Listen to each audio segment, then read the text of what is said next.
प्याज की महंगाई को रोकने के लिए मोदी सरकार ने प्याज के निर्यात पर पाबंदी लगा दी है, जिसके बाद प्याज चर्चा में है। प्याज पर यह पाबंदी लोकसभा चुनाव 2024 को ध्यान में रखते हुए लगाई गई है। दरअसल सरकार नहीं चाहती कि आम चुनाव में प्याज की महंगाई मुद्दा बने। ऐसे में सवाल खड़ा होता है कि आखिर प्याज से सरकार को इतना डर क्यों है। इसका जवाब राजनीति के इतिहास में छिपा है।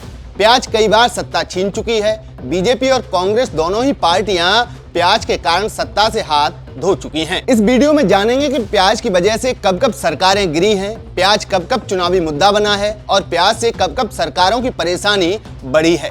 नमस्कार, मेरा नाम है शिवराज सिंह और आप देख रहे हैं किसान तक। प्याज के राजनीतिक इतिहास की शुरुआत करते हैं साल 1980 से। चुनाव और प्याज का नाता वर्ष 1980 से है। 1977 से 1980 में जनता पार्टी की सरकार में प्याज की कीमतें काफी बढ़ गई थी। 1980 के आम चुनाव में विपक्ष में बैठी कांग्रेस ने इसे चुनावी मुद्दा बनाया।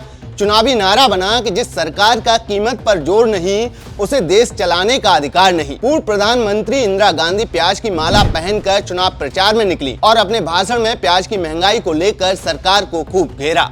चुनावी नतीजे आए तो जनता पार्टी की हार हुई और कांग्रेस ने सरकार बनाई। नतीजों के बाद यही कहा गया कि जनता पार्टी प्याज की कीमतों के चलते चुनाव हारी। लेकिन इसके एक साल बाद ही प्याज ने इंदिरा गांधी की सरकार को भी आंसू रुला दिए थे। 1981 में जो प्याज 1 रुपए प्रति किलो में बिक रहा था, वो अचानक 6 रुपए तक पहुंच गया था, जिसकी वजह से इंदिरा गांधी की सरकार की खूब फजीयत हुई थी। इसके बाद 1998 में प्याज की महंगाई ने केंद्र की अटल बिहारी सरकार को भी परेशान कर दिया था। दरअसल मई 1998 में अटल बिहारी वाजपेयी की सरकार में पोखरण में परमाणु परीक्षण हुआ, लेकिन प्याज की बढ़ती कीमतों ने बीजेपी को दिल्ली राजस्थान की सत्ता से बाहर कर दिया। तो वहीं महाराष्ट्र में भी बीजेपी शिवसेना की सरकार को सत्ता से हाथ धोना पड़ा था। पहले बात करते हैं दिल्ली की। 1998 में दिल्ली में भाजपा की सरकार थी और मदन लाल खुराना मुख्यमंत्री थे। प्याज की कीमतें बढ़ी और विपक्षी दलों ने सरकार को घेरना शुरू कर दिया। दबाव इतना बढ़ गया कि खुराना को हटाकर साहिब सिंह वर्मा को कमान सौंपी गई। कीमतें फिर भी नहीं घटी। भाजपा ने एक बार फिर सीएम बदला और इस बार सुषमा स्वराज को मौका दिया गया।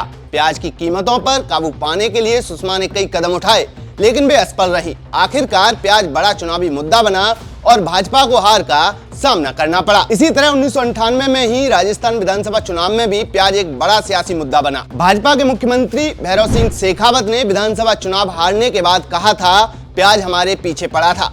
इसी तरह 1998 की ही दिवाली में महाराष्ट्र में प्याज की भारी किल्लत हो गई, जिसके कारण प्याज की कीमतें आसमान छूने लगी।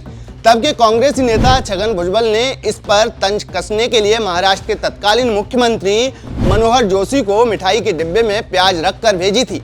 इससे शर्मिंदा होकर मनोहर जोशी ने राशन कार्ड धारकों को 45 रुपए की प्याज 15 रुपए प्रति किलो में उपलब्ध करवाई थी। हालांकि इसके बाद हुए चुनाव में बीजेपी शिवसेना की सरकार सत्ता से बाहर हो गई थी। इतना ही नहीं, 1998 में ही भाजपा के एनडीए गठबंधन की अटल बिहारी सरकार की भी प्याज ने खूब फजीयत कराई थी। ऐसा माना जाता है कि अटल बिहारी सरकार की हार के पीछे प्याज एक बड़ा कारण था। इसी तरह 1998 में प्याज की बड़ी कीमतों को मुद्दा बनाकर सत्ता में आई कांग्रेस की शीला दीक्षित सरकार को भी प्याज की वजह से 15 साल बाद दिल्ली की सत्ता से हाथ धोना पड़ा था। 2013 में विधानसभा चुनाव से पहले प्याज की कीमतें बढ़ गई थी। तब दिवंगत शीला दीक्षित ने भावुक होकर कहा था, हफ्तों बाद मैंने भिंडी के साथ प्याज खाई है। हालांकि भाजपा ने प्याज की बढ़ती कीमतों को मुद्दा बनाया था, लेकिन चुनाव में सबसे अधिक सीटें आम आदमी पार्टी को मिली थी, जिसने कांग्रेस के समर्थन से ही सरकार बनाई थी। हालांकि सरकार ज्यादा दिन तक चल नहीं पाई थी। कांग्रेस ने समर्थन वापस ले लिया था, जिसके बाद फिर से हुए चुनाव में आपने प्रचंड जीत हासिल की और अरविंद केजरीवाल दिल्ली के मुख्यमंत्री बने। इसके अलावा 2010-2019 में भी प्याज की बड़ी कीमतें सरकार की परेशानी बढ़ा चुके हैं। 2010 में महाराष्ट्र और कर्नाटक में ज्यादा बारिश से प्याज की फसल बर्बाद हो गई थी। प्याज का संकट हुआ तो दाम आसमान पर पहुंच गए। दिसंबर 2010 में दिल्ली में दाम एक ही हफ्ते में 35 रुपए से बढ़कर 80 रुपए तक जा पहुंचे थे। हाहाकार मचा तो केंद्र की मनमोहन सरकार ने प्याज निर्यात पर रोक लगा दी।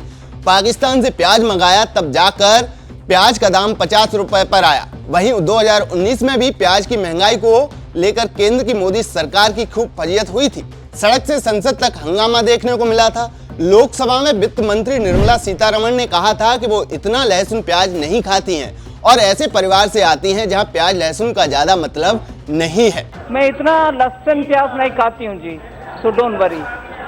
मैं ऐसे परिवार से आती हूँ जहाँ अनियन प्याज का मतलब नहीं रखते हैं। प्याज का उत्पादन घट गया था, जिसके बाद केंद्र सरकार ने विदेश से प्याज का आयात किया, जिसको लेकर उनसे संसद में सवाल पूछा गया तो उन्होंने ये जवाब दिया।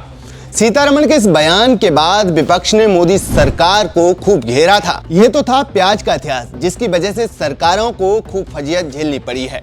इस खबर में फिलहाल इतना ही। अन्य खबरों के लिए बने रहिए किसान तक के साथ। अगर ये वीडियो आपको पसंद आया है तो इसे लाइक जरूर करें। अगर चैनल अभी तक सब्सक्राइब नहीं किया है तो कर लें और नोटिफिकेशन पाने के लिए बेल आइकन भी दबा दें।